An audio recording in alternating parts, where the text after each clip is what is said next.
Program perolehan kapal perang generasi baru oleh Armada Tentera Laut Amerika Syarikat telah bermula seawal tahun 1990-an. Tujuan asal program berkenaan adalah bagi menggantikan kesemua aset-aset kapal pelancar peluru berpandu kelas frigate serta kapal peronda pesisiran yang menghampiri tempoh tamat usia penghematannya.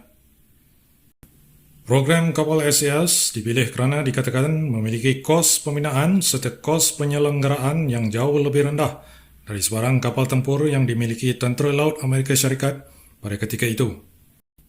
Projek perolehan kapal LCS yang dianggarkan bernilai sekitar 89 bilion USD iaitu bersamaan 397 bilion ringgit itu adalah bertujuan bagi melengkapi keupayaan tempur sedia ada Armada Tentera Laut Amerika Syarikat dengan sejumlah 55 buah kapal generasi baru.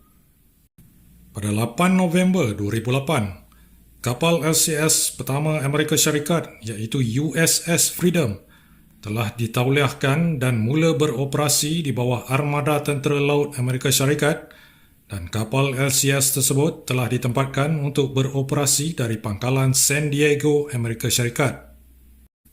Dengan reka bentuk moden, kapal tempur Amerika Syarikat itu memiliki keupayaan dalam mengurangkan keberkesanan sistem radar untuk mengesan kapal tersebut sewaktu operasi tempur. Memiliki berat muatan penuh ketika tempur iaitu 3.4 ribu tan, kapal berkenaan juga dikatakan mampu bergerak dengan kelajuan 70 knot. Namun kelajuan sebenar yang hanya mampu dicapai kapal berkenaan adalah sekitar 44 knot.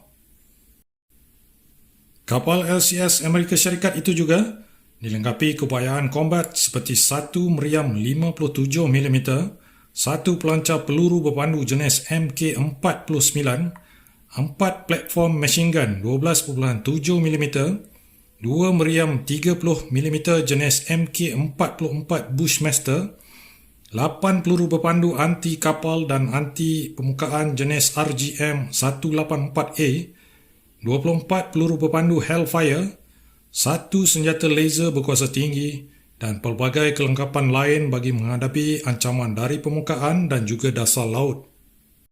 Ini menjadikan kapal LCS milik Amerika Syarikat itu di antara kapal tercanggih bagi kelas LCS yang beroperasi di dunia pada ketika ini.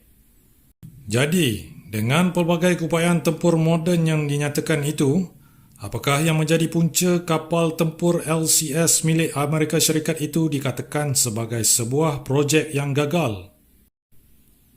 Seperti mana masalah projek perolehan kapal LCS Tentera Laut Diraja Malaysia, projek kapal LCS Amerika Syarikat itu turut menghadapi pelbagai masalahnya yang tersendiri.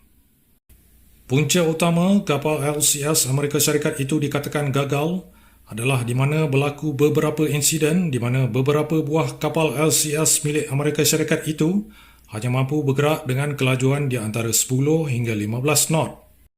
Kejadian itu disebabkan sistem enjin yang digunakan untuk menggerakkan kapal LCS berkenaan yang terlalu rumit sehingga menyebabkan kerosakan yang kerap berlaku dan terpaksa ditunda sewaktu beroperasi.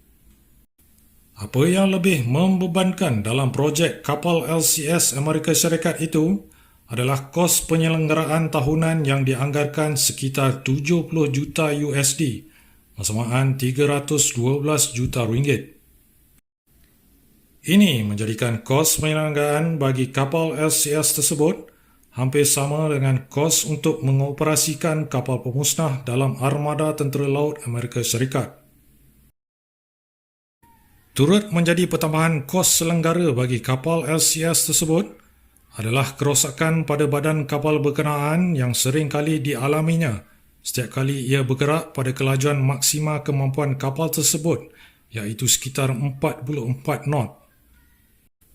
Tapi apa yang menjadi punca sebenar kegagalan projek kapal LCS Amerika Syarikat itu adalah laporan daripada Armada Tentera Laut Amerika Syarikat berkenaan keupayaan sebenar kapal tempur LCS itu. Dalam laporan berkenaan, kapal LCS milik Amerika Syarikat itu dikatakan berkemungkinan tinggi gagal terselamat sekiranya terkena serangan terus pada kapal tersebut. Ini jelas menjadikan kelemahan utama pada kapal tersebut berbanding kapal-kapal tempur lain yang masih mampu beroperasi sekiranya terkena impak peluru berpandu dan sebagainya.